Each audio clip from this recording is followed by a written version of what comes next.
Si Lea Marquez, anak ng dating kargador may yumao na, ay lumaki sa maliit na paupahan sa Tondo kasama ang ina niyang si Aling Minda at kapatid na si Jano.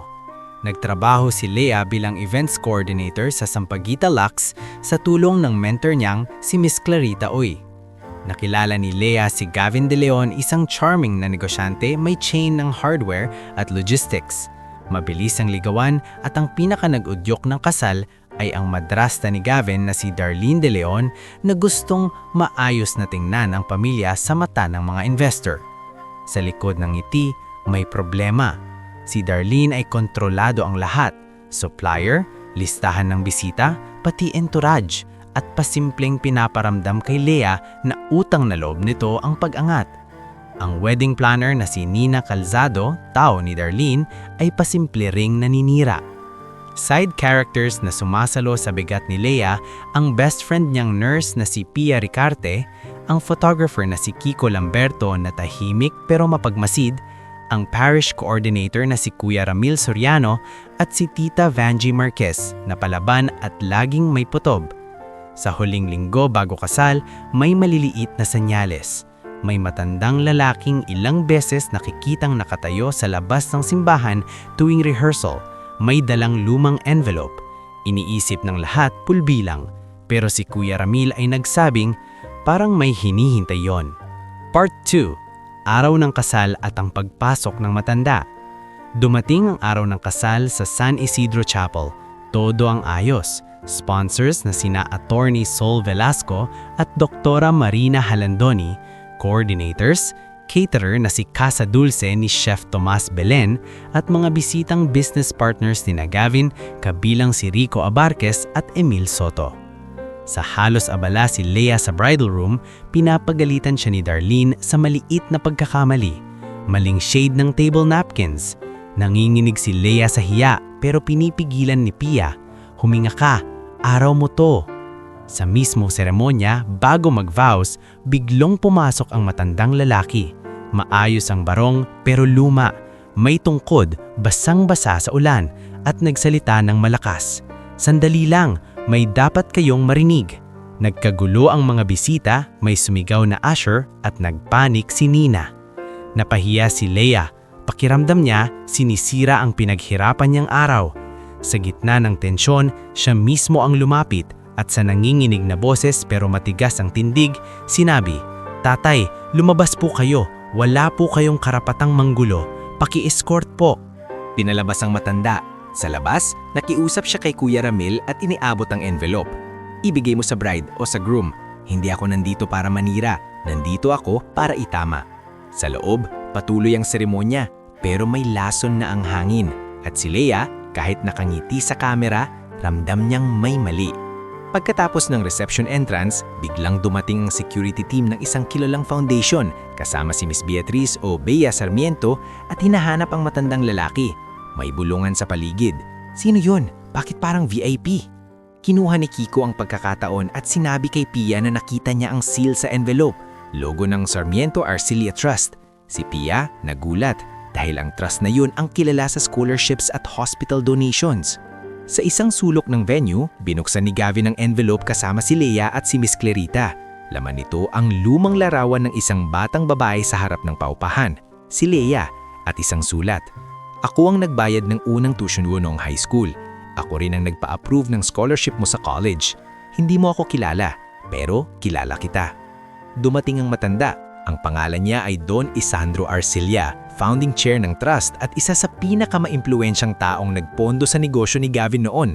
Nang marinig ni Lea ang pangalan, halos manghina ang tuhod niya at napaupo dahil naalala niya, ang unknown sponsor na laging binabanggit ni Miss Clarita sa kanya ay si Don Isandro.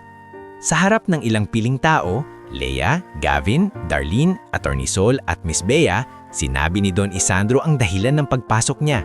"Hindi ko pinuntahan ang kasal para ipahiya ka, Lea. Pinuntahan ko to dahil may taong nagtatago ng kasalanan at kung matutuloy ito nang hindi mo alam ang totoo, baka masira ang buhay mo pagkatapos." Namutla si Darlene. Lumabas ang lihim. Si Darlene ang dating accountant ng trust. Siya ang nag-redirect ng pondo noon at isinisi sa yumaong ama ni Lea gamit ang peking dokumento. Kaya nabaon sa utang ang pamilya ni Leia at namatay sa stress at sakit ang tatay niya. Ang tulong na ibinigay kay Leia ay bahagi ng tahimik na pagbabayad sala ni Don Isandro. Si Gavin, gumuho ang tiwala dahil si Darlene ang nag-ayos ng business loans niya at nagkontrol ng ilang shares. Lumitaw rin si Rico Abarquez bilang asabwat, siya ang naglabas ng fake audit reports para hindi mahuli si Darlene. Sinubukan ni Darlene baliktarin ang kwento. Kung hindi dahil sa akin, wala kang scholarship Leia, wala kang kasal na ganyan. Pero sumabat si Miss Clarita, hawak ang lumang emails at resibo ng trust, at si Attorney Sol ay nagkumpirmang may basehan ng kaso. Melodramatic na tagpo. Sa gitna ng reception, humarap si Leia sa microphone, hindi para magpasalamat, kundi para linawin. Kung may mga nakakita sa ginawa ko kanina sa matanda, humihingi ako ng paumanhi. Hindi ko alam, pero ngayon, pipiliin kong hindi magsinungaling sa sarili ko. Tahimik ang venue. Umiiyak si Aling Minda. Yakap siya ni Tita Vanji. Climax, si Gavin, sa harap ng board members na bisita, pinatigil ang public program at hinarap si Darlene. Sa araw na to, hindi kita itatago, hindi kita proprotektahan. Nag-walk out si Darlene kasama ni Rico, pero sinalubong sila ng security at ng notice mula kay Attorney Sol. Naghihintay na sila ng investigasyon. Hindi naging perfect fairy tale ang gabi na yun. Natuloy ang kasal pero naging tahimik at simple ang natitirang programa. Pinili ni Leia at Gavin na isara ang venue sa media at nag-usap sila ng masinsinan. Hindi puro romance kundi totoo. Trauma, pamilya, at pananagutan. Sa mga sumunod na buwan, nagkaroon ng pagbabago. Si Gavin ay nagpa-audit ng kumpanya at binitawan ng kontrol ni Darlene. Si Leia naman ay hindi nagpa-victim. Sumali siya sa trust program bilang project lead kasama si Miss Bea para ayusin ang scholarship system at maiwasan ang nangyari sa kanila. Side characters na may sariling arc. Si Pia ay tumulong sa mental health counseling ni Leia. Si Kiko ay gumawa ng documentary-style photo exhibit tungkol sa unsung donors. At mga scholar, si Kuya Ramil ay nag-organisa ng community pantry sa chapel. Si Chef Thomas ay nag-donate ng feeding program sa barangay ni Lia. Don Isandro, bilang pagbawi at pag-ako, personal na humarap kay Aling Minda at Jano at naglatag ng legal at medical assistance. Hindi niya binibili ang kapatawaran, pinatunayan niya ito sa gawa, taon ang inabot at unti-unting gumaan ang dibdib ng pamilya ni Lia. Matinong wakas, pagkalipas ng 2 taon, si Lia ay kinilala bilang direktor ng isang bagong scholarship and livelihood initiative. Sa maliit na seremonya sa parehong simbahan, nagpasalamat siya, hindi sa perpektong kasal, kundi sa katotohanang nagligtas kanya mula sa mas malaking pagkawasak. At sa unang upuan, nakaupo si Don Isandro, hindi na nanggugulo, kundi tahimik na nakikiiyak, habang si Lia, ngayon mas matatag, ay nakangiting nagpaalam sa nakaraan. Hindi pa man sumisikat ang araw sa tondo, gising na si Lia Marquez. Hindi dahil excited siya sa kasal niya, kundi dahil iyon na ang nakasanayan niyang ritmo, isang ritmo na hinubog ng kahirapan, ng maagang responsibilidad, at ng takot na baka bukas wala na naman silang pambayad sa upa. Sa isang makinit na paupahan na ang dingding ay may bakas ng lumang tubig ulan at amoy ng nilutong tuyo ng kapitbahay, marahan siyang bumangon mula sa papag. Sa gilid, humihilik ang kapatid niyang si Jano, nakayakap sa manipis na unan. Sa kabilang sulok, nakahiga ang ina niyang si Aling Minda, nakaharap sa dingding, parang gustong ipikit ang problema kahit sandali. Lumabas si Lia sa maliit na sala-kusina, hinaplos ang ibabaw ng lumang mesa na minanapan nila sa lola. Sa mesa, nakapatong ang notebook niya, pulo ng listahan, schedule ng meeting, vendors, down payment, guest confirmation, at reminder na huminga. Lia? Mahina ang tawag ni Aling Minda mula sa kwarto, halatang bagong gising. Opo ma, may meeting ako sa Sampaguita Lux, tapos may fitting sa hapon. Sinikap niyang maging magaan ang boses kahit may bigat sa dibdib. Bumangon si Aling Minda, nakasimple lang na duster, buhok na nakapulupot. Nilinggon niya ang anak at sa isang iglap, parang binalikan siya ng mga taon na halos hindi sila nakatawid. Anak, sa totoo lang, hindi ko pa rin alam kung paano tayo nakaabot dito. Ma, wag na po natin isipin masyado. Ngumiti si Lia pero may nigil sa gilid ng labi. Pero alam niyang hindi ganoon kasimple. Dahil sa bawat nandito na tayo, may kasunod na tanong na ayaw niyang sagutin. Paano kung babawiin sa'yo lahat? Paano kung may kapalit? Nag-init siya ng tubig sa maliit nilang kalan, naglagay ng kape sa baso at hinayaan ang sarili na maaliw sa tunog ng kumukulong tubig. Doon, sa simpleng tunog na iyon, umaasa siyang kaya niyang itulak palayo ang kaba.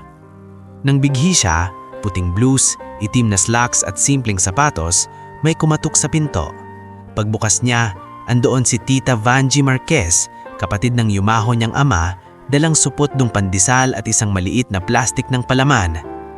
Ayan, para may almusal kayo. Hoy Lia, huwag kang papayat-payatan. Ikakasal ka na. Baka isipin ng mga tao hindi ka pinapakain ng magiging asawa mo. Ti, sandali lang po. Natatawang sagot ni Leia, sabay kuha sa supot. Salamat po. Alam mo naman, bulong ni Tita Vangie habang sinisilip si Jano na gising na. Hindi ako kampante dyan sa pamilya ng lalaking yan. Masyadong maayos tignan. Yung mga ganyang klase madalas may itinatago. Tita, hinina ang boses ni Leia. Wag na po tayo sa ganyan. Mabait si Gavin. Ako, hindi si Gavin ang sinasabi ko. Mabilis na sagot ni Tita Vangie, sabay taas ng kilay. Yung madrasta niya, si Darlene. Ay nako, parang kutsilyo kong tumingin. Tumawa si Leia, pero hindi na umimik pa. Kilala niya si Darlene De Leon, hindi lang dahil future family niya ito, kundi dahil sa bawat meeting at bawat desisyon sa kasal, palaging may kamay si Darlene. Pagdating ni Leia sa Sampaguita Lux, isang events company na matagal niyang pinangarap pasukan, sinalubong siya ng amoy ng fresh flowers at aircon na parang pang-hotel. Dito niya naramdaman ang pagitan ng dalawang mundo. Ang mundo ng pawis at pamasahe sa jeep at ang mundong may valet parking at receptionist na laging nakangiti. Good morning, Leia! Bati ni Miss Clarita Oy, ang mentor niyang matagal nang tumulong sa kanya. Naka-blazer ito, maayos ang buhok at laging may bitbit na folder na parang laging may plan B. Good morning po, Ma'am Clarita, sagot ni Leia, sabay abot ng printed schedule. Tinapik ni Miss Clarita ang balikat niya. Relax ka lang, kaya mo yan.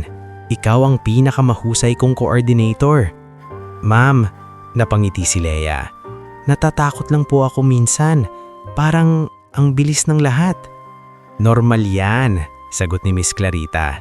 Pero tandaan mo, Leia, hindi ka nakarating dito dahil swerte. Nakarating ka dito dahil masipag ka. Dahil matapang ka. Hindi sinagot ni Leia ang huling sinabi.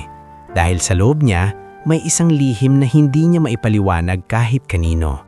May mga pagkakataon na parang may puwersang tumutulak sa kanya pataas. May scholarship noon na biglang lumitaw. May nagbayad ng isang SEM ng tuition na walang pangalan. May nag-recommend sa kanya sa isang internship na hindi niya inaasahan. At sa tuwing tinatanong niya si Miss Clarita dati kung sino ang tumulong, iisa ang sagot. May mga taong ayaw magpakilala, basta galingan mo para sulit ang tiwala.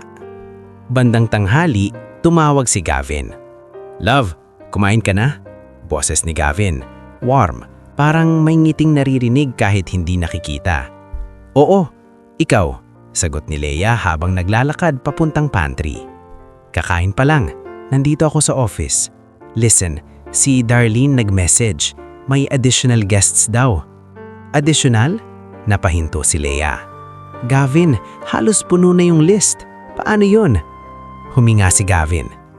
Alam ko, pero please, wag na nating pag-awayan. Siya na raw bahala. Doon sumikip ang dibdib ni Leia. Siya na raw bahala? Ulit niya, maingat ang tono. Gavin, kasal natin to. Love, bumaba ang boses ni Gavin, parang nagmamakaawa. Ayoko lang ng gulo. Alam mo naman, investor meeting namin next month. Importante sa kanya na magmukhang solid yung pamilya. Napapikit si Leia. Sige, pero kailangan malinaw ang upuan at pagkain. Ayokong mapahiya ang mama ko at kapatid ko. Promise, I'll handle it. I love you. I love you too, sagot ni Leia. Pero pagpatay niya ng tawag, nanatili ang pakiramdam na hindi siya ang may hawak ng manibela. Kanagabi, dumating si Pia Ricarte, best friend niyang nurse sa maliit nilang paupahan. May dala itong take-out na lugaw at tokwat baboy at isang plastic ng fruit salad na parang handog sa piyesta. "Lea, hoy, kumain ka na ba?" bungad ni Pia, agad umupo sa sahig na may banig. "Hindi pa," sagot ni Lea, sabay upo rin. "Ang dami kong iniisip." "Alam ko," sabi ni Pia, sabay kuha ng kutsara. "Pero kailangan mong kumain, hindi ka pwedeng tumamba sa gitna ng rehearsal." "Pia," humina ang boses ni Lea, halos pabulong. "Pakiramdam ko, nilalamon ako ng expectations. Parang hindi ko na alam kung para kanino yung kasal." Tumingin si Pia sa kanya, seryoso. "Para sa'yo, para sa inyo ni Gavin, hindi para sa madrasta niya, hindi para sa mga bisita." "Pero siya ang may kontrol," napabuntong hinga si Lea.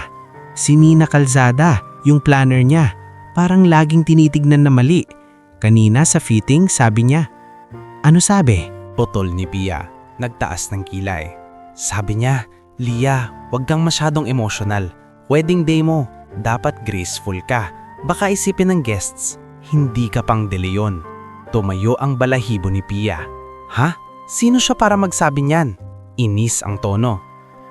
"Pia, wag na. Ayoko ng gulo." Mabilis na sagot ni Lia, pero halata ang sakit sa boses. Umusog si Pia at hinawakan ang kamay ni Lia. "Lia, hindi ka basura. Hindi ka proyekto na kailangang ayusin para maging pang De Leon. Tao ka at may karapatang kang masaktan." Tahimik si Lia. Sa loob-loob niya, gusto niyang umiyak pero pinipigilan niya. Dahil kapag umiyak siya, parang babalik siya sa dating Lia. Yung batang takot manghingin ng tulong, takot mapansin, takot mapahiya. Kinabukasan, rehearsal sa San Isidro Chapel. Maaga silang dumating. Si Kuya Ramil Soriano, Parish Coordinator, abala sa pag-aayos ng upuan at pag-check ng sound system. Nandun din si Kiko Lamberto, photographer, nagtetest shot sa altar, tahimik pero mapagmasid. "Miss Lia," tawag ni Kuya Ramil, "dito po kayo dadaan sa aisle. Tapos pagdating sa altar, saglit na hinto, tapos tingin sa groom."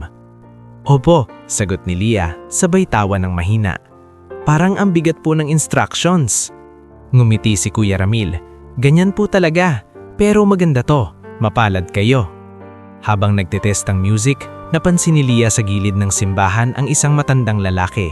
Nakatayo ito sa ilalim ng arko, may hawak na lumang envelope. Maayos ang suot, barong na kupas pero planchado, at may tungkod. Hindi siya mukhang bastos o lasing, mukha siyang naghihintay. Napalingon si Lia kay Kuya Ramil. "Kuya, sino po yung matanda?" Sinundan ni Kuya Ramil ang tingin niya. Bahagyang nagbago ang ekspresyon nito. Ilang araw na po siyang nandyan. Tuwing may rehearsal, nandyan. Hindi naman nanggugulo, pero parang may hinihintay." "Baka po kamag-anak ng ibang kasal?" tanong ni Lia, pilit na praktikal. "Hindi ko rin alam, miss," sagot ni Kuya Ramil sabay kamot sa batok. "Pero may something. Sa tingin niya, parang may dala siyang mabigat." Biglang lumapit si Nina Calzado, nakatablet sa kamay, may headset na parang military commander. "Lia, don't stare. Focus, okay? Gavin's waiting. Also, Ma'am Darlene wants the front row reserved for her guests." Napatingin si Lia sa kanya. "Nina, front row po is for family and sponsors. Nagpag-usapan na natin." "Ma'am Darlene said so." Putol ni Nina. Matamis ang ngiti pero malamig ang mata. "Awkwardness?" ulit ni Lia, pinipigilan ng emosyon. Lumapit si Gavin at hinawakan ng braso ni Lia, mahina. "Love, later na, please." Tumanggo si Lia kahit kumukulo ang loob niya. Habang naglalakad siya pabalik sa altar, nadapo ulit ang mata niya sa matandang lalaki. Nakatitig ito sa kanya, hindi mapanghusga, kundi parang may lungkot, parang may alam.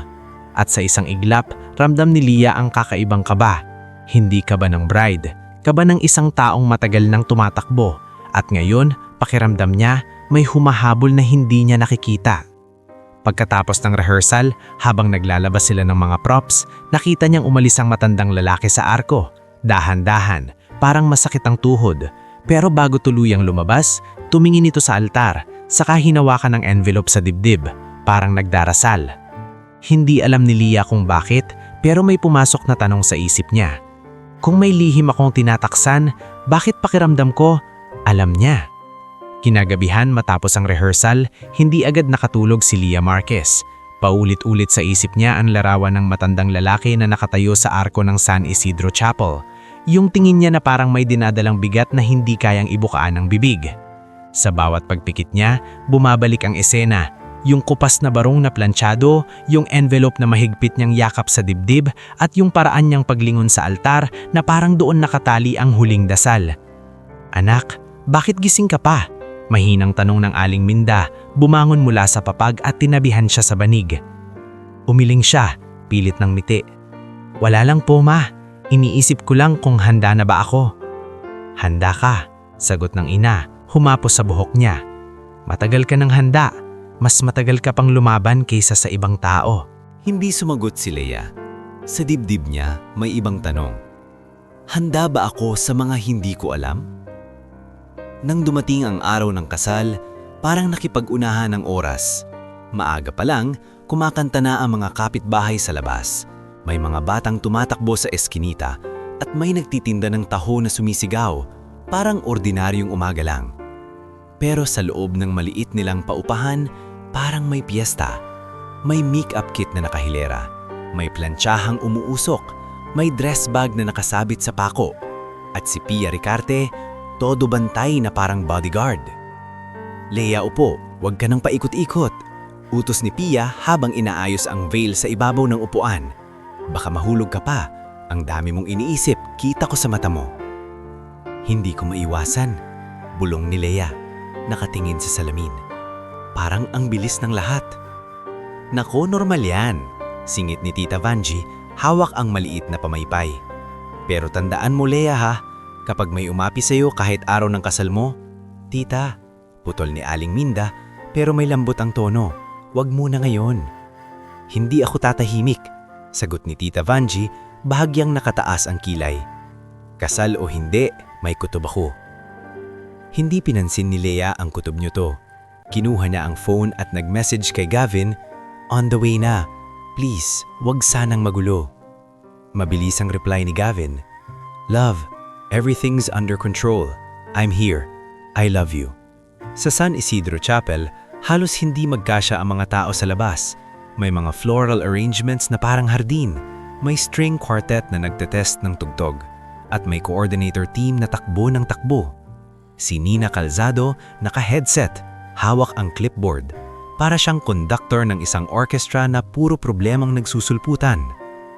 "Okay, listen up," sigaw ni Nina sa mga staff. "Napkins, check. Candles, check. Ushers, do not let anyone enter without wrist tag." Sa kabilang banda, si Miss Clarita Uyey ay lumapit kay Leah sa bridal room, dala ang maliit na pouch. "Leah," mahinang niyang tawag, "eto, water, tissue at mints. Huwag mong kalimutang huminga." "Ma'am Clarita," mahina ang boses ni Leah. "Kung may mangyaring hindi inaasahan, then you handle it the way you always do. Calm, smart, with dignity." Bago pa makasagot si Leah, bumukas ang pinto at pumasok si Darlene De Leon. Hindi siya sumigaw, hindi siya nagmura, pero ang presensya niya parang hangin na nagyeyelo. "Leah," sabi ni Darlene, tingin pa lang ay parang sinusukat na siya mula ulo hanggang paa. "I heard there's an issue." "Anong issue po?" Maingat na tanong ni Leah kahit kumakabog ang dibdib niya. Umiling si Darlene at kinuha ang isang napkin sa gilid ng mesa. "This, the shade is off. I requested ivory, not cream. Do you understand how small details reflect on the family?" Napasulyap si Leah kay Nina, pero si Nina ay nakatingin lang sa tablet na parang walang narinig. "Ma'am Darlene," mahinang sagot ni Leah, pinipigilan ng inis. "Napag-usapan po natin. Ivory po ang order. Baka po lighting lang dito sa room." "Don't explain," putol ni Darlene nung umiting binipis. "Fix it. And please keep your emotions in check today. you're marrying into a particular circle. Parang may kumurot sa sikmura ni Leia. Gusto niyang sumagot pero naalala niya sinabi ni Gavin. Ayoko ng gulo. Opo, sagot niya. Pero naramdaman niya na parang may parte ng sarili niya ang lumulubog. Paglabas ni Darlene, lumapit si Pia, gigil na gigil. Leia, kung ako lang, wag. Pabulong na pigil ni Leia. Please, wag ngayon. Kinuha niya ang kamay niya at pinisil. Sige, pero pagkatapos nito pag-usapan natin. Hindi pwedeng palagi kang lumulunok. Sa labas ng chapel, dumating si Gavin sa altar, nakataksido, mukhang maayos at confident sa harap ng bisita.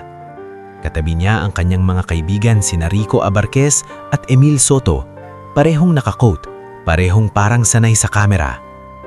Nandun din ang sponsors, sina Attorney Sol Velasco at Dr. Marina Halandoni, nakangiti, nakapwesto, ready na para sa perfect wedding photo. Sa huling minuto bago maglakad si Leia sa aisle, sumilip si Kuya Ramil Soriano sa bridal room.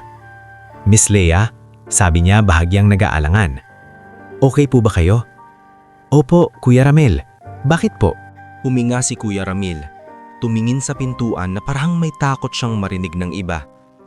Yung matandang, nandito na naman po siya. Nasa labas. Hindi po siya nanggugulo pero kanina gusto niyang pumasok. Sabi ko po, later na lang. Napalunok si Leia. Nandito siya ngayon?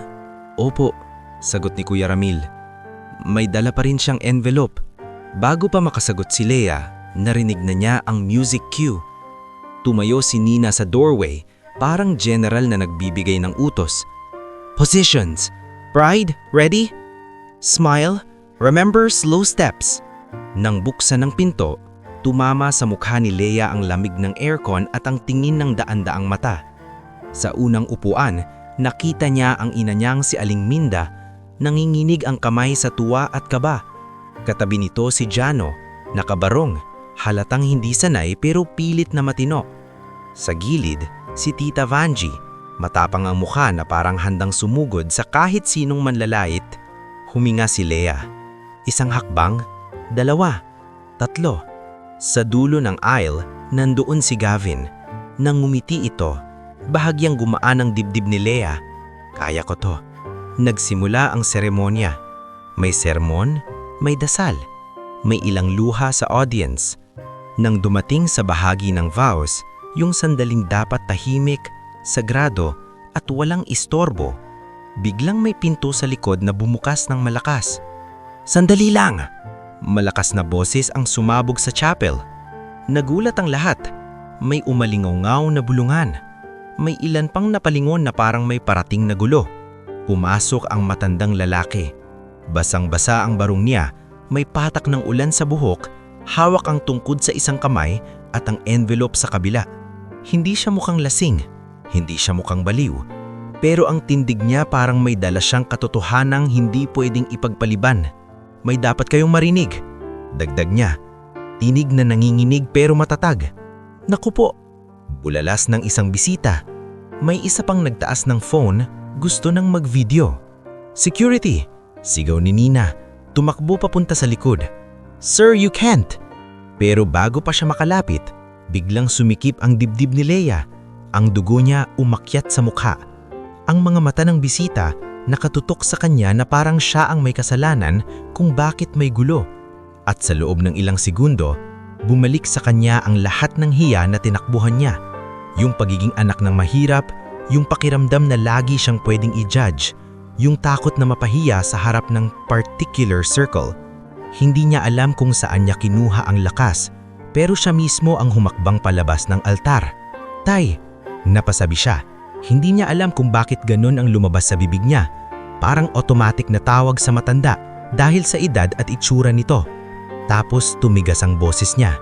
Lumabas po kayo. Wala po kayong karapatang manggulo. Paki-escort po. May humigop ng hangin sa chapel. Napatigil ang tugtog. Napatitig si Gavin kay Leia, gulat at nag-aalangan. Gavin! Mahinang tawag ni Gavin, pero hindi na siya lumingon. Lumapit ang usher, sumunod ang security. Si Nina nakasimangot, parang nanalo sa pagkakataong ipahiya si Leia. Habang inaakay sa palabas ang matanda, tumingin ito kay Leia. Hindi galit, hindi manupinisi, kundi parang nalulungkot. Hindi ako nandito para manira. Nandito ako para itama. Hindi sumagot si Leia. Nanginginig ang tuhad niya pero pinigilan niya ang sarili na bumigay. Sa labas ng chapel, sa may pintuan, huminto ang matanda at lumingon kay Kuya Ramil na sumunod, nag-aalala. "Kuya," sabi ng matanda, inaabot ang envelope. "Ibigay mo sa bride o sa groom. Pakiusap. Importante." "Sir, sino po ba kayo?" tanong ni Kuya Ramil. Halos pabulong pero nangingibabaw ang kaba. Ngumiti ang matanda. Pagod na ngiti. "Hindi mahalaga kung sino ako ngayon. Ang mahalaga, hindi sila dapat pumasok sa panghabang buhay na kasinungalingan." Pagbalik ni Leia sa altar, parang mas mabigat ang bawat hakbang. Narinig niya ang bulungan ng mga bisita, ang click ng kamera, ang pigil na tawa ng ilang hindi niya kilala. Sa unang upuan, nakita niyang umiiyak si Aling Minda, hindi dahil sa ganda ng kasal, kundi dahil sa hiya at takot. Si Tita Vanji naman, nanlilisig ang mata, parang gustong habulin ng matanda o ang sino mang nanood lang. Humawak si Gavin sa kamay ni Leia nang nakarating siya sa tabi nito. "Okay ka lang?" Pabulong nitong tanong, halatang naguguluhan. Tumango si Leia, kahit ang totoo, parang may malamig na bato sa dibdib niya. "Ituloy natin," sagot niya, pilit na mahinon. "Please." Tinuloy ang seremonya. Nag-vow sila, nagpalitan ng singsing, nagpalakpakan ng mga tao, pero ang palakpak hindi na kasing init. Parang may lamat na sa hangin, isang lamat na kahit anong ngiti hindi na matatakpan. Sa labas, habang lumalabas ang mga bisita, napansin ni Leia si Kiko Lamberto sa gilid. Hawak ang kamera pero hindi nakataas. Nakatingin ito sa kanya na parang may gustong sabihin, pero pinili nitong manahimik. Si Pia lumapit at yumakap sa kanya sa isang sulok. "Leia, huminga ka. Tingin mo sinadya niya yon?" Hindi makasagot si Leia. Ang alam lang niya, mula nung nakita niya ang matanda sa arko, pakiramdam niya may humahabol. At ngayon, sa araw na dapat pinakamasaya, naramdaman niyang hindi lang siya hinahabol, parang naabutan na siya. Pagkatapos ng seremonya, parang may dalawang mundong magkapatong sa loob ng reception venue. Sa ibabaw, may ilaw na warm at maganda. May soft music, may mga waiter na umiikot na parang walang nangyari. Sa ilalim, may bulong na hindi mapigilan, may mga mata na nagbabantay, at may tensyon na kahit nakasmile sa kamera, ay ramdam mong puputok anumang oras. Habang naglalakad si Leia papasok kasama si Gavin para sa grand entrance, pinipilit niyang ipirme ang ngiti. Pero sa bawat flash ng kamera, naaalala niya ang matandang lalaki, yung boses niyang, "Sandali lang," at yung tingin niyang parang humihingi ng kapatawaran kahit siya ang pinalabas. "Relax, love," pabulong ni Gavin habang nakaakbay sa kanya. "Tapos na yun, baka confused lang yung matanda." Tumango si Leia, pero hindi siya kumbinsido. Hindi siya mukhang lasing, hindi siya mukhang naligaw, at lalong hindi siya mukhang naghanap lang ng eksena. Sa unang bahagi ng reception, sinunod nila ang program na parang script. Entrance, first toast, photo ops, dinner. Si Nina Calzado nakapwesto sa gilid, halok ang headset, mukhang galit pa rin, ngunit masaya sa sariling kontrol. Si Darlene De Leon naman, nakaupo sa front table, eleganting tignan, pero ang mata, parang may iniingatang lihim. Sa isang sulok, nagkukumpulan sina Rico Abarquez at Emil Soto, nakangiting parang wala lang, pero may pailalim na bulungan. Sa kabilang banda, si Aling Minda, si Jano at si Tita Vanji ay nakaupo ng tahimik. Si Aling Minda, halatang pagod sa emosyon. Si Jano, napapatingin sa paligid na parang hindi siya sanay sa ganitong klaseng venue. Si Tita Vanji, nakapulupot ang kamay at halatang iniipon ng tapang. Lumapit si Pia Ricarte kay Leia sa pagitan ng photo ops. "Leia," bulong ni Pia, "nandito si Kiko, may sinasabi siya." Sumunod si Leia kay Pia sa gilid ng stage kung saan tahimik ang ilaw.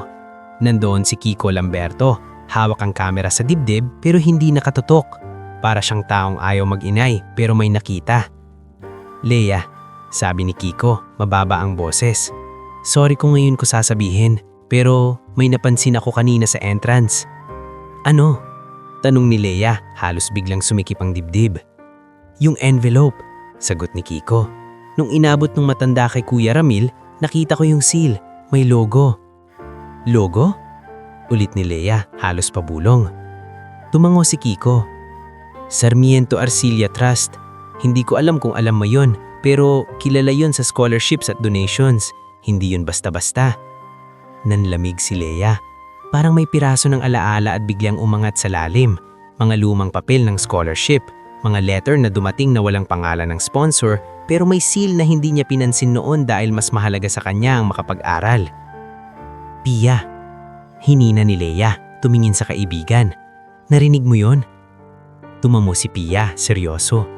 Lea, yung trust na yan, nagdodonate yan sa hospital namin dati. Big deal yan. Bago pa makapagsalita si Lea, biglang may commotion sa labas ng venue. May pumasok na 2 lalaking nakasuit at isang babaeng naka-gray dress. May ID na nakasabit at may kasama pang security. Hindi sila mukhang bisita, mukha silang naghahanap. Lumapit si Nina sa kanila, parang gusto silang pigilan. Excuse me, this is a private event.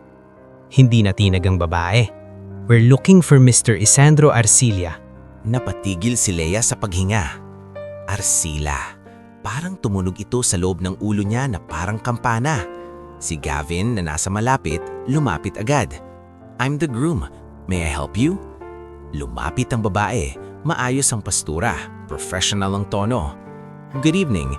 I'm Miss Beatriz Bea Sarmiento from Sarmiento Arcilla Trust. We were informed that Mr. Arcilla attempted to enter the chapel earlier. Where is he? Parang bumigat ang hangin. May ilang bisita ang napalingon. May mga phone na naman na gustong mag-record. Si Darlene mula sa upuan niya, bahagyang umamat ang balikat. Parang may biglang kaba na sumiksik sa eleganteng maskara niya. Nandito po ba siya? Tanong ni Gavin, halatang naguguluhan. Not inside, sagot ni Miss Bea. Mabilis ang mata mag-scan sa crowd. Nilingon ni Lea si Kuya Ramil na nasa malapit sa gilid ng venue, halatang nag-aalalahanan. Lumapit siya, nakapigil ang hakbang, parang natatakot sa sariling gagawin. Kuya, pabulong ni Lea, yung envelope, nasa iyo pa. Bumuntong hininga si Kuya Ramil. Opo, Miss Lea, hindi ko po alam kung kanino ibibigay. Sabi niya, bride o groom. Natakot po ako ibigay agad kasi baka magulo lalo. Kukunin ko po, sabi ni Lea, nanginginig ang kamay. Inabot ni Kuya Ramil ang envelope. Mabigat ito, hindi sa timbang, kundi sa pakiramdam. Makapal na papel, may seal na pamilyar pero matagal nang nakalimutan ng isip niya. Nang hawakan niya iyon, parang humigpit ang dibdib niya. Parang may bahagi ng buhay niyang hindi niya alam ay biglang gustong magpakilala. Lumapit si Gavin, nakita ang envelope sa kamay ni Lea. Love, ano yan? Hindi sumagot si Lea. Sinundan niya si Gavin sa isang mas tahimik na bahagi ng venue, isang maliit na lounge area sa likod ng stage kung saan hindi masyadong rinig ang music. Sumunod si Miss Clarita Uyay, halatang gusto ring malaman ang nangyayari. Si Pia nakasunod din, parang ayaw iwan si Lea mag-isa sa ganitong kabigatin na sandali. Pagbukas ni Gavin ng envelope, parang huminto ang oras. Una, may lumang larawan. Medyo kupas pero malinaw pa ay ng mga muka. Isang batang babae na payat, nakatsinelas, nakatayo sa harap ng pauupahan sa tondo. Sa tabi niya, isang babaeng may dalang palanggana, si Aling Minda, mas bata. At sa background, may karatulang pauupahan, room for rent. Lea, bulong ni Pia, napahawak sa bibig. Napatitig si Lea. Ako yan, mahina niyang sabi, parang hindi makapaniwala. Saan niya nakuha to? Kasunod ng larawan, may sulat na nakatype pero may pirma sa dulo. Maayos ang salita, parang legal pero may emosyon. Binasa ni Gavin ng dahan-dahan at habang binabasa, unti-unting nagbabago ang mukha niya. Ako ang nagbayad ng unang tuition mo noong high school. Ako rin ang nagpa-approve ng scholarship mo sa college. Hindi mo ako kilala pero kilala kita. Parang humigop ng hangin sa loob ng lounge. Si Miss Clarita napapikit, parang may alam. Ma'am Clarita, Mahina ang tanong ni Leia, nanginginig. Ano to? Hindi agad sumagot si Miss Clarita. Umupo siya sa maliit na sofa, huminga ng malalim, saka tumingin kay Leia ng diretsyo. Leia, matagal ko na tong alam, pero pinakiusapan ako noon na huwag sabihin. Ang sabi niya, ayaw niyang maging pabigat sa iyo ang utang na loob. Gusto niya, ikaw ang pumili ng landas mo ng malaya. Sinong siya? Pabulong ni Leia, halos hindi lumalabas ang boses. Bago pa sumagot si Miss Clarita, may kumatok sa pintuan ng lounge. Pagbukas, naandun si Miss Bea Sarmiento, kasama ang isang lalaking security. May I come in? Tanong ni Miss Bea, professional pa rin pero may urgency. Tumunog si Gavin at pumasok si Miss Bea, nakatingin sa envelope at sa lalawan. Mr. Arcila is outside, sabi ni Miss Bea. He insisted he needed to see the bride. He's not well, but he refused to leave. Hindi alam ni Leia kung anong nangyayari, pero ang dibdib niya parang may unti-unting bumubukas na pintuan na matagal nang nakasara. Ipapapasok niyo po ba siya? Tanong ni Leia, nanginginig. Only if you allow, Sagot ni Miss Bea. But I think he came here for a reason. Lumabas sila sa lounge. Sa gilid ng venue, sa isang covered area malapit sa parking, nakita ni Leia ang matandang lalaki. Basang-basa pa rin ang buhok, hawak ang tungkod, pero mayon may kumot na ibinigay ng staff. Sa tabi niya, may driver na halatang nag-aalala. Nang makita siya ni Leia, bahagyang tumayo ang matanda, nanginginig ang tuhod. Napatigil si Leia, parang natatakot lumapit. Ngunit nang tumama ang mata niya sa mata ng matanda, parang may bagay na hindi na niya kayang itanggi. May pamilyar na lungkot doon. Lungkot ng taong matagal nang may dalang kasalanan. Leia Marquez. Mahinang tawag ng matanda, boses na pagod. Pasensya ka na sa ginawa ko sa simbahan. Hindi alam ni Leia ang isasagot. Sa likod niya, naramdaman niya ang kamay ni Gavin sa balikat niya at ang presensya ni Pia na handang sumalo. Sir? Mahina niyang sabi. Sino po ba kayo? Huminga ang matanda ng malalim, parang masakit ang bawat salita. Ako si Don Isandro Arcilla. Parang may kuryenteng dumaan sa katawan ni Leia. Nawala ang tunog ng venue sa tenga niya. Ang pangalang iyon, hindi niya kilala personal, pero narinig niya sa mga balita, sa mga scholarship forms, sa mga pangalan ng donors na parang alamat. Don Isandro? Ulit ni Leia, nanginginig. Tumanggo ang matanda. Hindi ko pinuntahan ng kasal para ipahiya ka, Leia. Nangingilid ang luha sa mata niya. Pinuntahan ko to dahil may taong nagtatago ng kasalanan. At kung matutuloy ito nang hindi mo alam ang totoo, baka masira ang buhay mo pagkatapos. Sa gilid, biglang dumaan si Darlene. Akmang lalapit, pero nang marinig ang pangalan ni Don Isandro, namutla siya. Yung eleganteng maskara niya, bahagyang nabasag. Saglit lang, pero nakita iyon ni Leia. At sa unang pagkakataon, naintindihan ni Leia ang bigat ng salitang kasalanan. Anong ibig ninyong sabihin? Tanong ni Gavin, matigas ang panga. Hindi na siya yung groom na umiwas sa gulo kanina. Ngayon, siya yung lalaking may pakiramdam na may pader na biglang nabasag sa harap niya. Saglit na tumingin si Don Isandro kay Leia, parang nag-iingat sa bawat piraso ng katotohanan ibubuhos. Hindi dito, sabi niya, bahagyang umiling. Maraming tao. Ayokong mas lalo kang mapahiya. Si Miss Beatriz Bea Sarmiento ay lumapit. Naka-professional pa rin ang tindig. We can use the lounge behind the stage, mas private doon. Tumanggo si Miss Clarita Uy na nakasunod mula pa kanina. Halatang nanginginig ang dibdib sa bigat ng susunod. Leia, doon tayo. Mas maayos. Samantalang si Darlene De Leon nakatayo sa may distansya. Pilit pinapanatiling elegante ang anyo pero hindi na niya maitatago ang pamumutla. Naramdaman iyon ni Leia. Sa unang pagkakataon, nakita niya si Darlene hindi bilang madrasta ng groom. Habang papasok sila sa venue, napansin ni Leia sa gilid si Kiko Lamberto. Hawak ang kamera, pero nakababa. Nakatingin nito kay Leia na parang nagsasabing, kung kailangan mo ng saksi, nandito ako. Sa kabilang gilid, si Kuya Ramil Soriano ay nag-aalangan, ngunit sumunod. Parang ramdam niyang may kasalanang kailangang ilantad sa liwanag. Pagdating sa lounge, mabilis na isinara ni Miss Bea ang pinto. Sa loob, may maliit na sofa, isang glass table at ilaw na dim. Ang katahimikan doon ay parang kutsilyo, tahimik pero nakakahiwa. Umupo si Don Isandro, pagod ang katawan.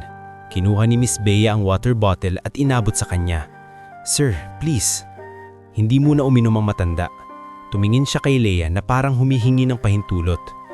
"Sir," mahina ang boses ni Leia, nanginginig pa rin. "Kung ano man po yan, sabihin niyo na. Ayoko na pong mga pa." Huminga si Don Isandro. "Noong bata ka pa," panimula niya, "may nawalan ng pondo sa trust. Malaki. Hindi lang pera, pangarap ng maraming scholar. May isang taong gumawa ng report na parang may empleyadong nagnakaw. At alam mo kung sino ang isinisi?" Napalunok si Leia. "Hindi ko po alam." "Ang tatay mo," sagot ni Don Isandro. Parang may sumuntok sa dibdib ni Leia. Napaatras siya sa sofa, halos mawala ng hangin. Hindi po," naninginig ang labi niya. "Ang tatay ko, kargador lang. Marangal siya." "Alam ko," mabilis na sabi ni Don Isandro, halos pabulong, parang masakit sa kanya. "Pero noong panahong yon, desperado ako. Galit ako. At may mga papeles na pinakitang siya ang sangkot." Biglang sumingit si Gavin, nanginginig sa galit. Sino ang gumawa ng mga papeles na yon? Hindi sumagot si Don Isandro agad. Tumingin siya kay Miss Clarita. Si Miss Clarita ang nagsalita, mabigat ang boses. "Darlene De Leon. Darlene Arcila dati sa record." Pinilit niyang manatiling kalmado, pero halata ang panginginig sa daliri. "Darlene?" Ulit ni Leia, halos hindi makapaniwala. "Darlene? Si Ma'am Darlene?" Tumanggo si Miss Clarita. At hindi lang siya, may tumulong. Parang may pumutok na ilaw sa ulo ni Leia. Naaalala niya ang mga kwento ng nanay niya, kung paano nabaon sila sa utang, kung paano biglang may taong naniningil, kung paano nagkasakit ang tatay niya ng stress at kahihiyan. Hindi niya alam noon kung bakit parang may sumpa silang pinasan. "Sir," biglang tanong ni Leia, nanginginig ang boses. Paano po naapektuhan pamilya namin?" Nagpikit si Don Isandro, parang may hinahaplos na sugat sa loob. "Dahil sa report na yon, may mga taong naniningil. May mga taong gustong ibalik ang pera kahit wala naman sa inyo. At sa hiya, sa bigat." Bumuka ang mata niya, may luha na nagbabanda. "Hindi ko agad naayos na. Huli na nang malaman ko na may pandaraya. Huli na nang marinig ko na nagkasakit ang tatay mo." Nahawak si Leia sa sariling dibdib. Si Pia, dahan-dahang hinawakan ng balikat niya. "Leia, huminga ka." Biglang bumkas ang pinto. Nasa doorway, si Darlene. Hindi na siya nakangiti. Hindi na siya eleganteng parang reyna. Ngayon, mukha siyang taong handang mangangat para makaligtas. "Ano to?" Matalim ng tanong ni Darlene. Nakatingin kay Don Isandro, kay Miss Clarita at kay Leia. "Bakit niyo pinapasok ang taong to dito? Sa araw ng kasal ng anak ko." "Anak mo?" ulit ni Gavin. Sumingit na parang may apoy. "Hindi mo ako anak. Ikaw ang umangkin ng buhay ko." "Gavin?" Mabilis na sagot ni Darlene, pilit na kontrolado. "Please, not here. Not today." "Today ang pinakatamang araw," sagot ni Gavin, nanginginig sa puot. "Kasi ngayon, nararamdaman ko kung gaano mo kami ginamit." Umusog si Darlene papasok. "Leia," tumingin siya kay Leia na parang biglang naging mabait. "Kung hindi dahil sa akin, wala kang scholarship, wala kang fitting, wala kang kasal na ganito. Kung tutuusin." "Tumigil ka," putol ni Miss Clarita, biglang tumayo. Kinuha niya ang phone at isang envelope folder na dala niya. "May mga email ako, may resibo ako, may trail." Nang makita iyon ni Darlene, bahagyang nag-iba ang kulay ng mukha niya. "Clarita, you're overstepping." "Hindi," sagot ni Miss Clarita, matigas. "Ikaw ang matagal nang nag-overstep sa buhay ng mga tao." Lumapit si Attorney Sol Velasco na kanina pa palang nakapwesto sa labas at pumasok nang marinig ang tensyon. "Ma'am Darlene," mahinahon ngulit matalim ang boses, "I've seen preliminary copies of the audit notes. there's enough basis to open a case, especially if the trust decides to pursue. Anong kaso? Biglang sigaw ni Darlene. Pumipiglas ang boses. Kasalanan ko? Ako pa? Kayo, Don Isandro. Kayo ang nagpalusot ng mga pondo. Ako lang ang nagtrabaho. Hindi ka lang nagtrabaho. Biglang sabi ni Miss Bea Sarmiento. Malamig ang tingin. You redirected funds and falsified internal notes. At may mga pirma. Pirmang ginawa mong panggaya. Nanlaki ang mata ni Darlene. Sinungaling! Si Gavin nanginginig, lumapit sa kanya. Ikaw ang nag-ayos ng loans ko. Ikaw ang nag-ayos ng papers ko. Kaya pala parang lagi akong may utang na loob sa'yo. Kasi hawak mo ang inang shares, di ba? Hindi sumagot si Darlene. Umiling lang siya, pero halatang natamaan. Gavin, biglang singit ni Leia, nanginginig ang boses. Totoo po ba na kontrolado niya yung ilang bahagi ng negosyo? Tumango si Gavin, masakit ang tingin. Oo, kasi siya ang nagpakilalang proteksyon. Siya ang nag-ayos ng lahat. At ako naman, tinanggap ko. Sa sulok, may biglang tumunog na phone notification. At sa pinto, lumitaw si Rico Abartez. Nakangiti pa rin sa una pero nang makita ang mga papel, nang makita si Attorney Sol, biglang nawala ang yabang. Ay! Sabi ni Rico, pilit kaswan. Anong meron? Tumayo si Attorney Sol. Rico Abarquez, right? Ikaw yung nagpo-provide ng audit reports sa ilang entities. Interesting. May pangalan mo sa ilang attachments dito. Nagbago ang ekspresyon ni Rico. Attorney, you're making assumptions. Hindi assumptions, sagot ni Attorney Sol. Paper trail. Tumingin si Darlene kay Rico parang naghahanap ng kakampi. Pero si Rico, umatras. Halatang ayaw madamay. At doon parang may humilabad sa loob ni Leia. Hindi dahil gumagaan, kundi dahil tumitindi. Lahat ng hiya kanina sa simbahan, lahat ng takot na mapahiya, biglang napalitan ng isang mas malalim na sakit. Ito pala ang dahilan. Ito pala ang ugat. Lumabas sila ng lounge pero hindi na maibabalik sa dati ang programa. Sa stage, handa na sana ang host para sa speeches. May mga bisita pang nagtatawanan sa mesa, hindi alam ang nangyayari sa likod. Si Nina, nag-aabang ng cue, nakatingin sa oras. Tumayo si Gavin at lumapit sa stage. Kinuha niya ang mikropono bago pa magsalita ang host. Sandali, sabi niya, malakas ang boses. Napatigil ang tugtog, napatigil ang tao. Nilingon ng lahat ang groom. Pasensya na, dugtong ni Gavin, seryoso. May kailangan kaming linawin. Hindi ito bahagi ng programa, pero bahagi ito ng buhay namin. Naramdaman ni Leia na nangangatog siya. Ngunit lumapit siya sa tabi ni Gavin. Kinuha niya ang mikropono sa sandaling iyon at tinignan ng mga tao. Mga bisitang hindi niya kilala, mga mata na kanina ay humusga at mga kaibigang may tunay na malasakit. Kung may nakakita sa ginawa ko kanina sa matanda, humihingi ako ng paumanhin. Pinalabas ko siya dahil hindi ko alam. Hindi ko alam kung sino siya at bakit siya nandito. Huminga siya. Pero ngayon, alam ko na may katotohanang matagal na palang tumatakbo sa likod ng buhay ko. Sa front row, umiiyak si Aling Minda. Si Jano nakapako ang tingin, parang gustong intindihin lang ang lahat. Si Tita Vanji nakatayo na, nanlilisik ang mata kay Darlene. Si Gavin tumingin kay Darlene na nasa gilid at pinipilit pa ring magmukhang composed. Ma'am Darlene, sabi niya malinaw bawat salita, hindi kita itatago, hindi kita proprotektahan. Gavin! Singhal ni Darlene, papalapit, pero humarang si Miss Bea at dalawang security. Sa araw na to, hindi ko pipiliin ang image kaysa sa totoo. Kung may investor man dito, kung may kaibigan man dito, makikita nila kung anong klase kaming tao. Tumawag si Attorney Sol sa gilid, nakahawak sa phone. Maya-maya lumapit siya, may hawak na printed notice at isang maliit na folder.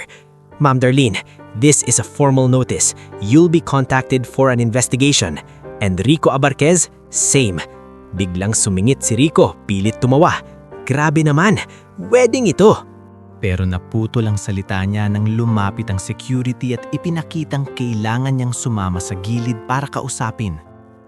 Ang ilang bisita, nag-umpisang magbulungan, nanginginig ang hangin sa shock.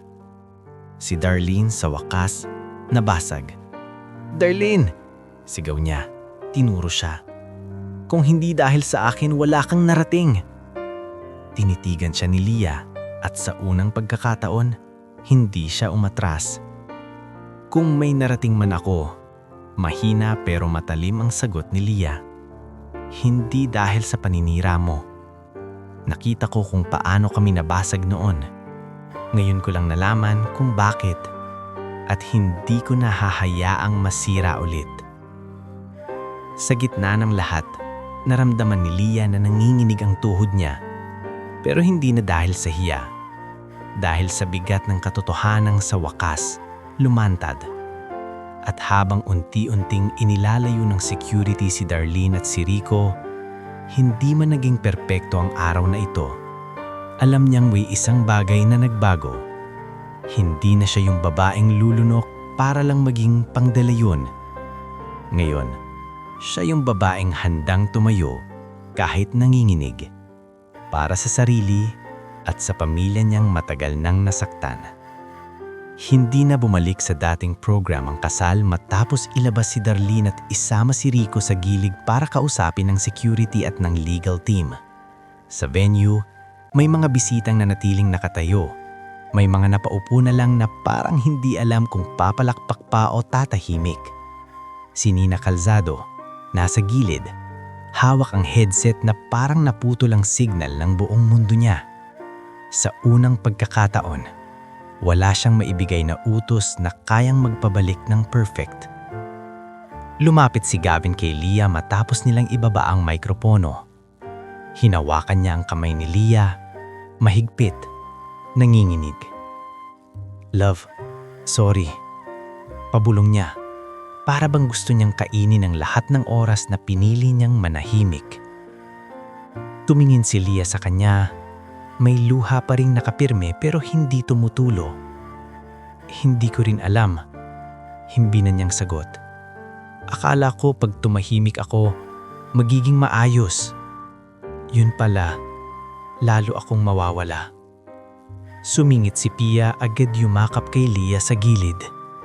Kahit ano pang sinasabi ng iba, hindi mo kasalanan na gusto mong protektahan ang sarili mo.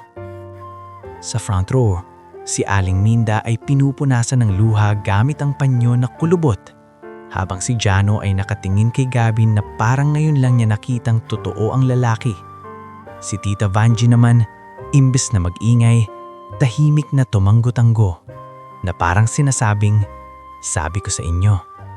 Sa gitna ng pagkakalito ng mga bisita, lumapit si Miss Beatriz Sarmiento at si Attorney Sol Velasco.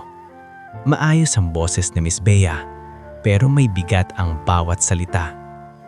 Mr. De Leon, Miss Marquez.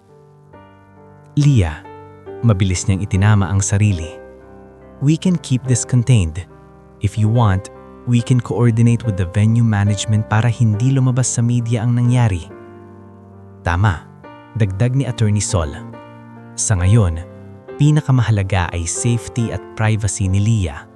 May karapatan kayon ipagdiwang ang araw na to kahit hindi ito naging perpekto. Sumabad si Miss Clarita Oye, firm ang tono. Close the doors, no phones near the couple. We'll continue the reception but simplified. No long speeches. Focus on family. Si Nina, halatang naiinis pero wala nang lakas lumaban. Umiling at nagsimulang mag-utos sa staff. Sa wakas, hindi na para sa image, kundi para pigilan ang gulo. Natuloy ang natitirang oras ng reception pero ibang klase na. Wala nang malalakas na tiil, wala nang over-the-top na games.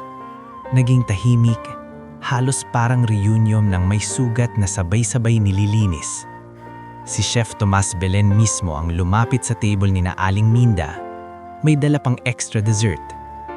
Ma'am Minda, sabi niya, magalang. Pasensya na po sa abala. Pero sana po, kumain pa rin kayo. Hindi po araw-araw may ganitong handa. Napangiti si Aling Minda kahit namumula ang mata. Salamat iho. Wala naman kayong kasalanan. Sa kabilang table, linapitan ni Kiko Lamberto saglit lang habang nagpapahinga si Leah sa lounge. Nakasling ang kamera sa balikat, pero hindi siya yung tipong mahilig magpayo. Simple lang siyang magsalita. Leah, sabi ni Kiko. Kung may kumalat na video, I can help track.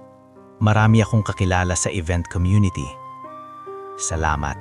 Sagot ni Leah, napapagod ang boses.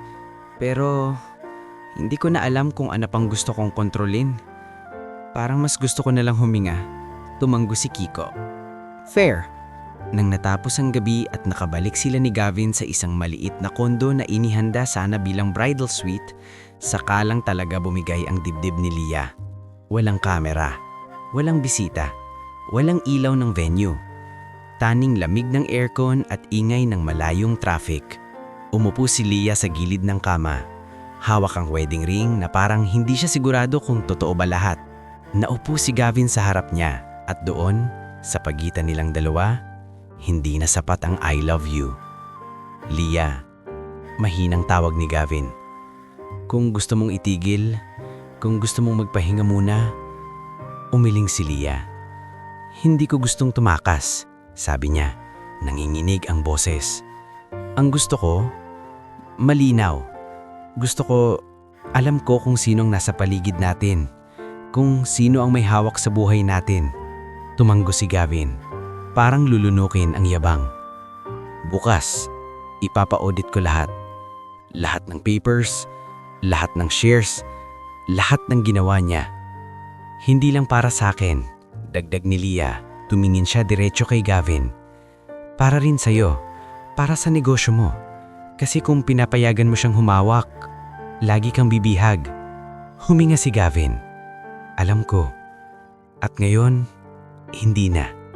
Sa mga sumunod na linggo, gumalaw ang mundo nila nang hindi na nakatingin sa dekorasyon. Dumating ang auditors, dumating ang mga abogado. Unti-unting lumabas ang mga dokumentong nagpapatunay kung paano naipwesto ni Darlene ang sarili niya sa kumpanya ni Gavin. Mga pirma, mga consent na pinadaan sa emergency, mga share transfers na itinago sa technicalities. Isang gabi, pagod na pagod si Gavin.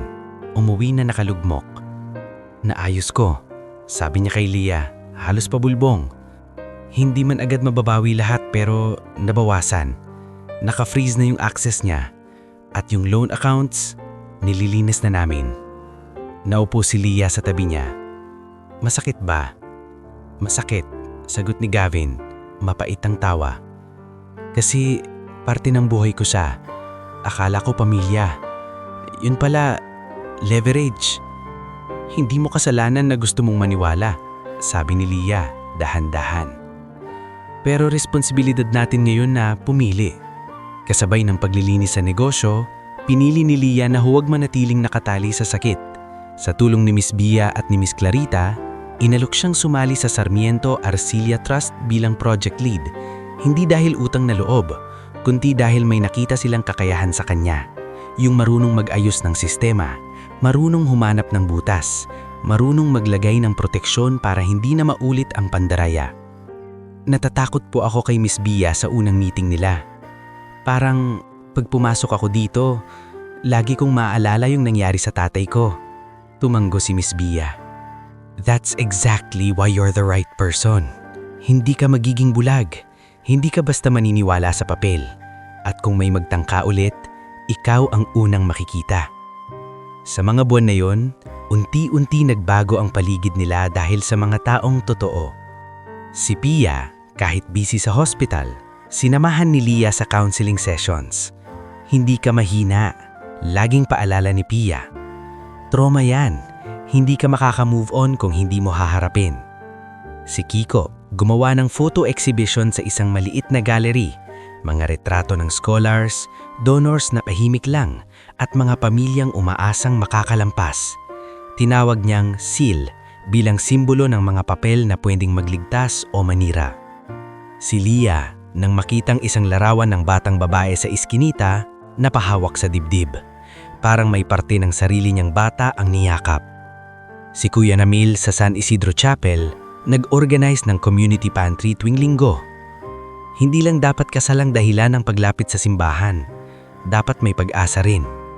Si Chef Tomas naman, regular na nagdodonate ng pagkain, hindi para magpasikat, kundi dahil naaalala niya ang mukha ni Aling Minda sa front row, pagod pero nananatiling mabait.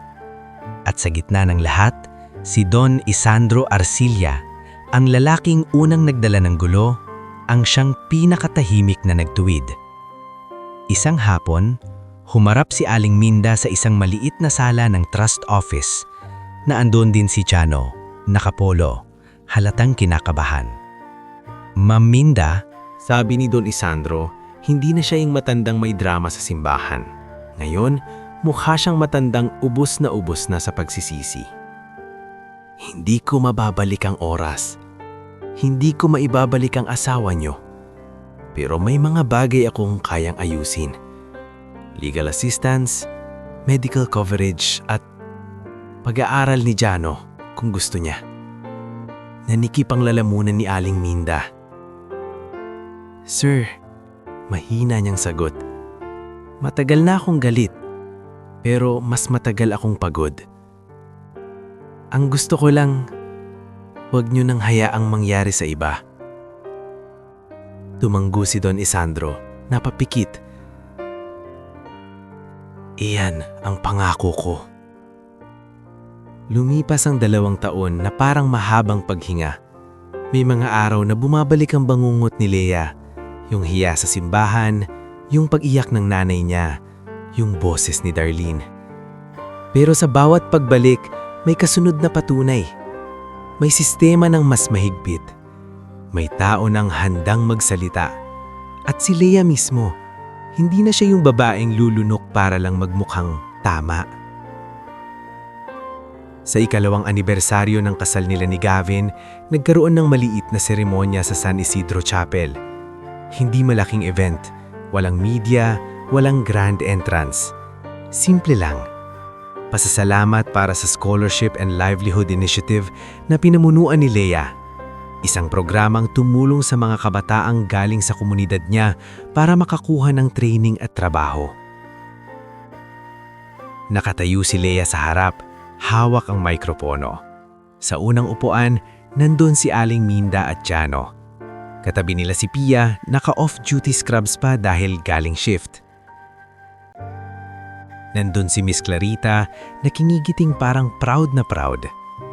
Nasa likod si Kiko, tahimik na kumukuha ng ilang larawan, hindi para sa balita, para sa alaala.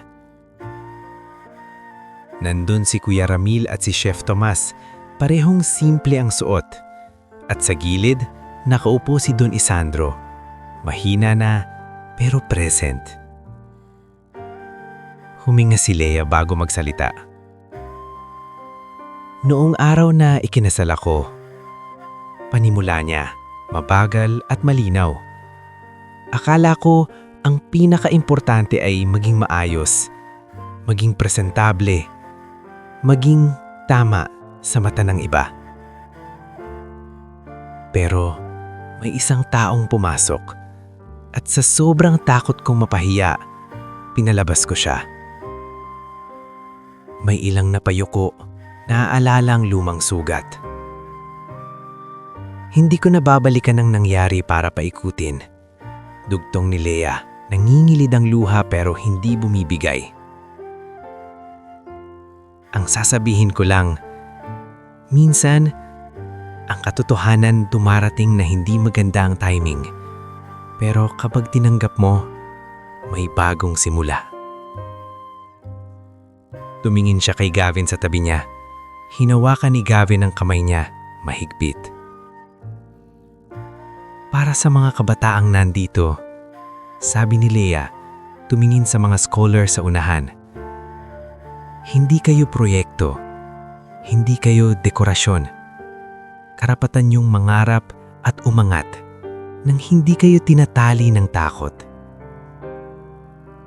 Sa gilid, nakita niyang tumanggo si Don Isandro, tahimik na umiiyak. Hindi na siya nanggugulo, hindi na siya humihingi ng pwesto. Nandito lang siya bilang paalala na may mga kasalanang pwede nituwid. Hindi sa salita, kundi sa mga taon ng gawa. At sa araw na iyon, habang nag-aalay ng simpleng dasal si Kuya Ramil, naramdaman ni Lea ang kakaibang gaan. Hindi dahil nawala ang lahat ng sakit, kundi dahil natuto siyang tumayo sa gitna nito at bumuo ng buhay na hindi na kayang sirain ng hiya.